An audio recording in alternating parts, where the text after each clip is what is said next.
The fight against polio is a test of our resilience, because the virus is always moving, always hiding within underserved populations, across borders, in markets, and through our wastewater. So, we innovate, we adapt, we evolve, because the only way to end polio is to stay one step ahead. Our race against polio began thousands of years ago. Evidence of polio-like paralysis appears as far back as ancient Egypt.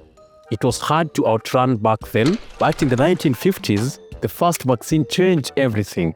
For the first time, we weren't just running from polio, we were chasing it down. The first breakthrough came from Dr. Jonas Salk, who developed the inactivated polio vaccine. Soon after, Dr. Albert Sabin created the oral polio vaccine, which made reaching children around the world easier. Rotary helped to make sure these vaccines could reach every child everywhere. On the idealistic goal of protecting all the world's children, Rotary is uniquely qualified to undertake this campaign. They launched Polio Plus, the largest internationally coordinated private sector support of a public health initiative.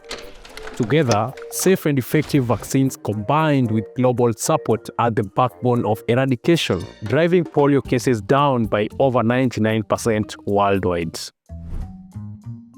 But innovation alone isn't enough. We have to adapt. In India, with its vast population of over 1 billion, reaching every child was an enormous challenge, especially as many families were on the move. When vaccination points missed some children, health workers reached them in transit. We talked with Sunil Bahal of the World Health Organization to learn the whole story. There were these maps that were drawn that showed how the virus is moving from which part of India to where. So we put in place a transit strategy where vaccination teams were put on highways, on railway stations, bus stations, and they were vaccinating children on the move. 8 million kids who were on the move were vaccinated during each campaign. This ability to adapt turned India from one of the hardest hit places to fight polio into one of the greatest success stories. And now, in the final stretch, we must evolve. Vaccination is essential, but surveillance and laboratories are what keeps us one step ahead. The Global Polio Laboratory Network now includes 143 active laboratories across the world, and that network is growing stronger in terms of capacity and capability. In Africa, 6 labs are being upgraded with sequencing technology. Instead of waiting for results, countries can not only confirm a case but learn what strain it is and where it came from. The more we know, the better we can find it and defeat it. We talked to Usman Diop, the coordinator of the Global Polio Laboratory Network, to learn more about the program. One of the major activities we started 3 years back was to strengthen and upgrade some laboratories in the African region, because usually the polio diagnostic in global, we did have one big bottleneck, is transportation.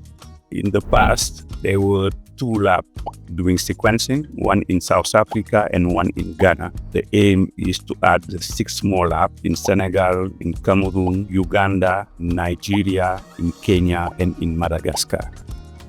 So by strengthening some laboratories, we are in fact to fast track the information to the programs.